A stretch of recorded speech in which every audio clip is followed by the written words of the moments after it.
माँ, मैं बहुत थक गई हूँ घर संभालते संभालते। या मेरी थकान किसी को नज़र नहीं आती है। कुछ दिन आराम करना चाहती हूँ। सोच रही हूँ कुछ दिनों के लिए अपने मायके आ जाऊँ। आते हुए अपने बच्चों को भी साथ ले आऊँगी। वे वहीं से स्कूल चले जाएंगे। आखिर एक ही शहर में ससुराल और मायका होने का कुछ तो फ़ायदा मिले। नम्रता ने फ़ोन पर अपनी माँ से कहा। पार्वती जी ने दूसरी तरफ से कहा, हाँ बेटा, जब तेरी इच्छा हो आ जाना, आखिर ये तेरा भी तो घर है। ठीक है माँ, तो मैं कल ही आ जाऊँगी। नम्रता खुश होकर बोली, हाँ बेटा, कल आ जाओ, मैं तुम्हारा इंतज़ार करूँगी। अभी मैं फ़ोन रखती हूँ, मुझे मंदिर भी जाना है। कमला जी ने फ़ोन रख दिया और सीधे किचन में गई। किचन में खाना बना रही बहू से बोली, अरे अनुपमा सुनो, कल तुम्हारी ननद आ रही है। आज बाजार जाकर फल सब्जी और मिठाइयाँ लेकर आना। बेचारी मेरी बेटी ससुराल में नौकरों की तरह काम करती है और उस पर कोई ध्यान नहीं देता। यहाँ आएगी, कुछ दिन रहेगी तो उसका मन और तबीयत अच्छी रहेगी। सास के मुँह से ऐसी बातें सुनकर अनुपमा का चेहरा उतर गया। वह मन ही मन सोचने लगी, काश आपको मेरी थकावट भी नजर आती। मैं भी दिन रात झाड़ू पोछा, बर्तन, खाना बनाना, मार्केट जाना और हर वह काम करती हूँ जिससे हमारे परिवार वालों को कोई दिक्कत ना हो। काश आप मुझ पर भी ध्यान दे पाती। आपकी बेटी तो जब मन में आता है तब यहाँ आ जाती है, लेकिन मैं साल में एक बार ही अपनी माँ के पास जाती हूँ, तब भी आपको प्रॉब्लम होती है। मैं भी इंसान हूँ, मेरा भी मन है, मुझे भी लगता है अपनी माँ के पास जाकर थोड़ा आराम करूँ, सुख दुख की दो चार बातें करूँ, अपना मन हल्का करूँ। भगवान अब तुम ही कुछ करो ताकि मेरी सास की आंखें खुली और उसे मेरी थकावट भी नजर आए। शाम तक भगवान ने जैसे अनुपमा की सुन ली और उसकी ननद का फ़ोन आया। ननद ने अपनी माँ से कहा कि उसकी सास ने उसे मायके आने के लिए मना कर दिया है, इसलिए इस बार वो नहीं आ सकती।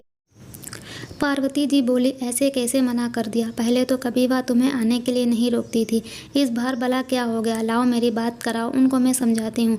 नम्रता ने फ़ोन अपनी सास के पास दिया। पार्वती जी ने कहा, नमस्कार समधन जी, आपसे कुछ कहना था। समधन जी ने कहा, कहिए। दरअसल कल त्यौहार है, इसलिए नम्रता अपने मायके आना चाहती है। अगर आप उसे भेज दे तो अच्छा रहेगा। नम्रता की सास ने कहा, देखिए समधन जी, आपकी बेटी मायके जाकर रहे, इस बात के लिए हमने उसे कभी नहीं रोका और इस बात से हमें कोई प्रॉब्लम भी नहीं है। कुछ दिनों पहले मैं अपने रिश्तेदार की शादी में गई थी, वहाँ आपकी बहू अनुपमा के माता जी से मिलने का मौका मिला। उनसे गपशप करने के दौरान उनकी बातों से पता चला कि अनुपमा को साल में एक ही बार अपने मायके जाने को मिलता है और वह भी बहुत कम समय के लिए। मुझे लगता है आपको पहले अनुपमा को उसके मायके भेज देना चाहिए और वह जब मायके होकर आ जाएगी तो मैं नम्रता को आपके पास भेज दूंगी।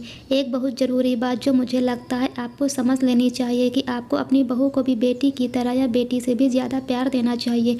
उसे भी मायके जाने की इच्छा होती होगी, हो सकता है नम्रता के वहाँ आने से उसकी आवभगत करने के लिए आप उसे उसके मायके नहीं भेजती होंगी, या फिर वह आपसे कुछ कहने से अभी डरती हो। अगर आप उसको घर में ही कैद रखेंगी तो एक दिन ऐसा आएगा जब वह आपके खिलाफ बोलने लगेगी, फिर वह आपकी सुनेगी भी नहीं और जब चाहे तब अपने मायके जाएगी।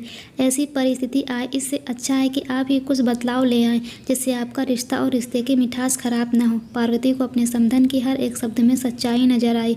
उन्हें महसूस हुआ कि उन्होंने अपनी बेटी के प्यार में अंधे होकर कभी भी अपनी बहू के मन का विचार नहीं किया। उन्होंने हमेशा ही अपनी बेटी को अपनी बहू से ऊपर रखा। दूसरी तरफ नम्रता भी अपनी भाभी के बारे में हो रही इस बातचीत को सुन रही थी। उसने भी रियलाइज़ किया कि वह कभी भी अपनी भाभी के साथ ठीक से बात नहीं करती और जब जब वह अपने मायके जाती है तो भाभी थोड़ी उदास रहती है। पार्वती जी ने अपनी बहू को बुलाया और उसे कहा कि अनुपमा कुछ दिनों के लिए नम्रता नहीं आने वाली है, इसलिए पहले तुम अपने मायके होकर आओ। यह सुनते ही अनुपमा का चेहरा खिल गया, क्योंकि यह पहली बार था जब उसकी सास ने उसे अपने मायके जाने के लिए कहा था। अगले दिन अनुपमा अपने मायके गई और इस बार एक दो दिन नहीं, पूरे हफ्ते भर रह कर आई। अपने माँ बाप से, अपने रिश्तेदारों से मिलकर आई और जब वह लौट कर आई तो उसका चेहरा खिला हुआ था, उसकी आंखें चमक रही थी। अनुपमा के आने के बाद नम्रता भी अपने मायके आई और इस बार वो खुद सामने से अपनी भाभी से खुशी खुशी मिली और अच्छे से बात की। नम्रता ने अपनी माँ से बात करके उन्हें भी अच्छे से समझने में मदद की।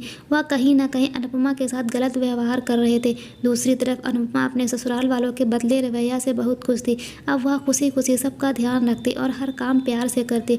वह ध्यान रखती कि कोई भी ऐसी बात या काम ना करे जिससे घर में तनाव का माहौल पैदा हो। पार्वती जी अपनी बहू को खुद ही समय समय पर मायके भेज दिया करती थी। एक छोटे से बदलाव ने सास बहू और भाभी ननद के बीच की कड़वाहट को दूर कर दिया और रिश्तों को और भी ज़्यादा मीठा और मजबूत कर दिया। आशा करती हूँ यह छोटी सी कहानी आपको पसंद आई होगी। कहानी पसंद आई हो तो please like, share and subscribe my channel.